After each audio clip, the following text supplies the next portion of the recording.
ami site internet yi Leuz Info TV dal ci leen ak jàmm ci xibaar ginnaaw nag moom Cheikh Bara Ndiaye nag ba nu ko jàppee woon ñu yóbbu ko fa li nga xam se ne moo di ca kaso ba mu amaloon li xam moo di grève de la faim ba nga xam amaloon na ko nag mujjoon nag arrêté ginnaaw nag sàkku ndigalu ki xam moo di Serigne Mountakha Bassirou Mbacké yàlla na fi yàgg te wér loolu moom mii di Cheikh Bara Ndiaye nag loolu lépp nekk jot fee aw ñuy jot ci xibaar rek ne instant bi daal mujj naa am nag li nga xam moo di liberté provisoire ginnaaw nag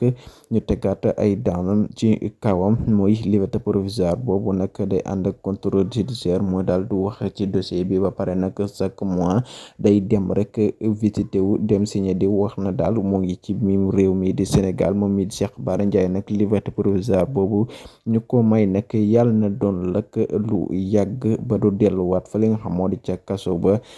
ak Ousmane Sonko nag yàlla na ko jàmm